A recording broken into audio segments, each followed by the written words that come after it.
as a horse person, I imagine that you want your horse to feel good, that you want your horse to be able to carry you in a comfortable, healthy way. Or even if you don't ride your horse, you want your horse to be able to move easily and not have tension and stiffness in their back. Well, today I'd like to introduce you to a piece of the horse's anatomy that is often overlooked. And that part is the sternum and the ribs.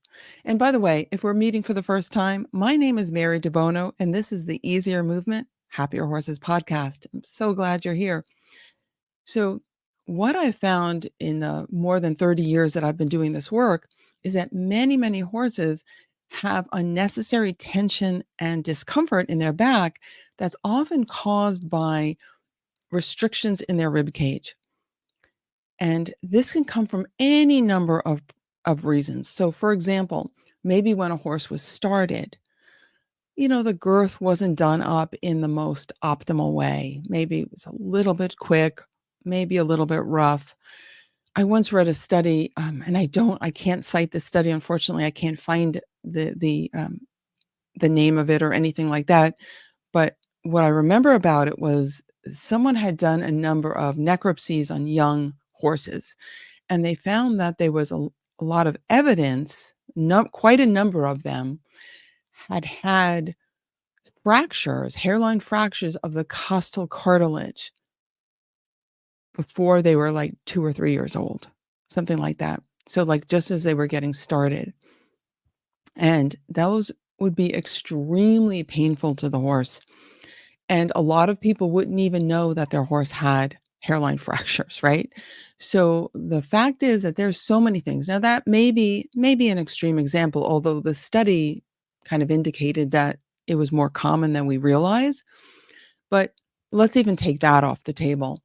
Just even the fact of being girthed up can lead many horses to tighten their abdominal muscles and just restrict movement of the rib cage to protect against the discomfort of being girthed up. Okay. So that's one way a horse can start to restrict the movement in the rib cage. And there's many other reasons too. There's a lot of compensatory reasons. So for example, if the horse's hooves aren't balanced correctly, they may have to compensate. There could be dental pain. There could be so many number of things. There could, of course, be structural abnormalities that are causing the horse to restrict the movement of the rib cage. So a great number of things. And then, of course, there's things like ulcers and other medical issues. So that's why I always encourage people to first get the horse checked out very thoroughly by a veterinarian and a qualified hoof care practitioner, and to make sure that all those things are being covered. And then, of course, you have to look into saddle fit, bridle fit, all of those things as well. But what I have found is that even after all those things are addressed, okay, and you think, okay, everything should be good now, what happens is the horse has developed a habit of restricting the rib cage, the same way we have movement habits. We don't realize that we're hiking up one side of our pelvis more than the other. We don't realize that we're restricting movement in our rib cage. It's very, very common for people to not have that freedom in their own sternum and ribs. Extremely common. So this is one reason why I developed the rib rope, as I call it. And that's a whole nother topic. We can talk about it another day. But that's such an important thing for you and your horse. But so we have these same habits, right? And we're not getting tacked up, right? Or, having bits in our mouth and things like that. So the same way we develop movement habits that end up being maladaptive, they end up harming us over time, they're no longer useful. They often start as a good solution to a problem or an attempt at a solution. And what happens is when you have an attempt at a solution, the nervous system wants to hold on to it. So even after it becomes inappropriate, it's actually not helping anymore, or maybe it never really helped, the nervous system holds on to it. So bottom line is many horses are restricted in the rib cage. They have very little sternal movement. It is not about trying to force it. So I want to really, really be clear about that. The way we work, the way that we found effective is to work with kind of like retraining the brain. You do it in a very gentle way. that invites this idea of new possibilities. So the horse's own nervous system says, "Oh, wow, that feels interesting." So it gets their attention and, "Oh, that actually feels really good." Well, now it wants to replicate that, to do it on its own. So you start to lay down the horse starts to lay down new neural connections. So this is so, so key. And just to give you like a little brief, kind of simple way of describing why the sternum is so important in rounding the back is if you think about your own back. So say you're sitting right now and only do this if you're not driving a motor vehicle or doing something else that requires your full attention and hands. But we have a lot of lessons in the Feldenkrais method that I teach about learning how to soften the chest and kind of like fold the chest in a way that allows then the back muscles to let go, to release, and for you to be able to flex or round your back in a full way, in a healthy way. And we often start those lessons by having you actually know what it's like to feel, to experience moving your own sternum and ribs in these very gentle ways. Well, we actually do the same thing with the horses. But again, we start really small. The chest can be a very vulnerable area for the horse. A lot of horses are sensitive there. Um, and as a matter of fact, in my Move with Your Horse program, which the the doors are open right now as I'm recording this. So as this is going live, you can join the program. And right now it's beginning of April 2024. But I have video footage of me working with a horse who was extremely sensitive in the sternum and how she ended up just absolutely loving it. And it really brought newfound awareness and better movement to her back, really helped soften her back. But okay, back to you.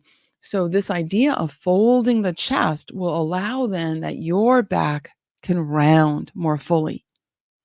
And it's difficult to do this on a podcast episode. So just kind of think about that, right? And you could put your fingers on your chest, on your sternum and press down a little bit as you look down. As you look down and round your back, just think of pressing down gently. And at first, you may not really feel anything. And I want to emphasize too, it is very subtle, but you will start feeling it more and more. And that's the other important thing though about this. This happens at virtually every clinic I teach. And I love it so much. Is that when we start doing these uh, movement lessons around the sternum and ribs like this, there is invariably a number of people, sometimes it's only one, but sometimes it's several, who say, "I don't feel anything. I don't feel anything." And you can tell they're getting kind of frustrated. They're like, "I don't feel anything. I'm just kind of pressing and I don't feel anything." And then what happens is that they feel the improvement at the end, like dramatically. Like I'll tell you this, we do this thing where you're lying on your back and I ask people, their legs are long, you're lying on your back, and I ask people to lift their head, right? And that can be kind of a strain for some people, right? When you lift your head, it's like your neck has to work really hard if you're doing it a certain way.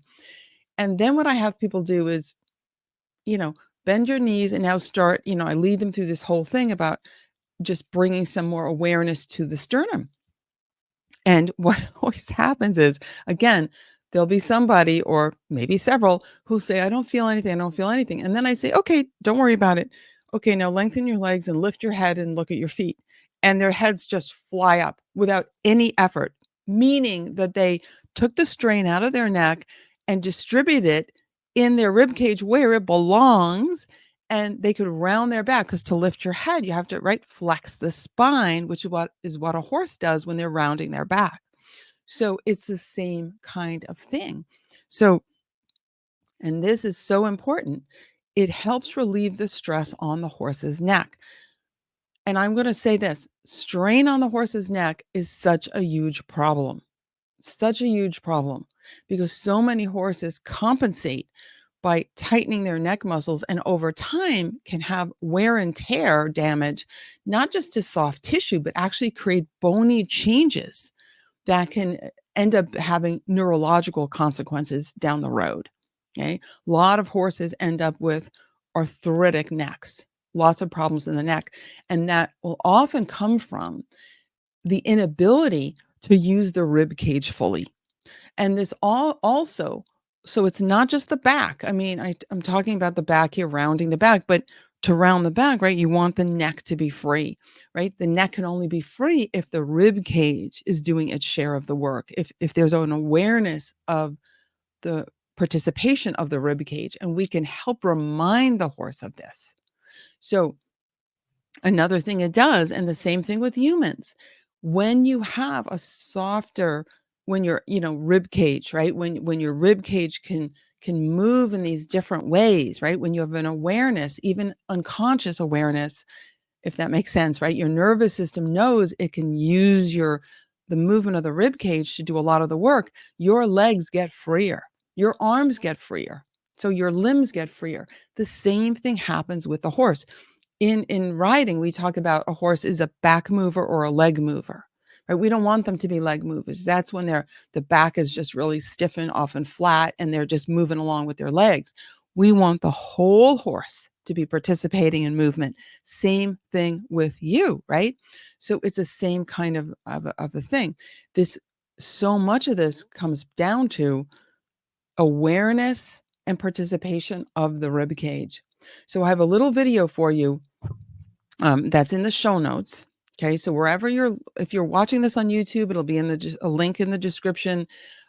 Otherwise, if you're listening on a regular podcast app, go to marydebono.com/blog/H, like in horse, lowercase 67.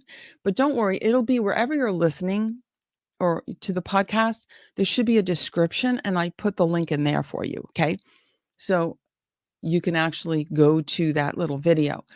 And it's a little sneak peek about my Move with Your Horse program, because in my Move with Your Horse program, which is only open for a very limited time, okay, we close the doors on April 13th, I think, 13th or 14th, but we start on the 15th, April 15th. So you have to get in before we start. Shows me just starting to build the horse's awareness of the sternum. Okay, so you learn a little bit about how to touch the sternum, where exactly it's located, the shape of the sternum. This is important for you to know, right? And you get a sneak peek into, okay, what's one of the first things to do to bring a sense of awareness there in a pleasurable way? Because that's the other thing. A lot of people do things with horses that they're bringing awareness to parts, but they do it in a way that is not pleasurable. It's actually uncomfortable for the horse. Well, the horse won't want to repeat that. Okay. So it'll bring up defensive behaviors or mechanisms in the horse. Okay. So the horse's nervous system will say, that doesn't feel safe. That doesn't feel good. We don't want to do that again. Well, we don't want that. We want to associate the movement of the sternum with ease and pleasure, with comfort. And many horses find it extremely comfortable, pleasurable even, when you know what you're doing, okay, and you do it gently and intentionally. You start bringing awareness and a little bit of movement to that sternum. It will often just completely quiet a horse down. They'll be like, "Oh, that's my happy place." Okay? But again, has to be done in a very particular way. Okay, I just wanted to make this a really short episode today. I just wanted to introduce to you the idea that the rib cage, sternum specifically, but the whole rib cage is so important in having healthy movement for you and your horse. And this is something we go into great detail in the Move with Your Horse program, which is open now for only a limited time. And there's actually only a limited number of spots because I I help you out, right? There is both pre-recorded content and live coaching. Okay. So you get the best of both worlds. You get pre-recorded videos that you can watch that were professionally filmed so you can see me doing it. You can learn how to do it before the live classes, and then you get to do it with me on Zoom, and I get to coach you. And if you can't make live classes, that's fine. You always get all the replays. And there's also Feldenkrais classes for you, okay? So you improve yourself. So there's 2 different, uh well, let's put it this way, this is a whole horse human system approach. In the Move with Your Horse program, we address your movement, your comfort, your flexibility, your balance, okay? And we also address the horses. So you get the best of both worlds. And to be honest, I don't know of any other program that does it. And we use the power of the Feldenkrais method, which is based on neuroscience and biomechanics. And it's an amazing, amazing method.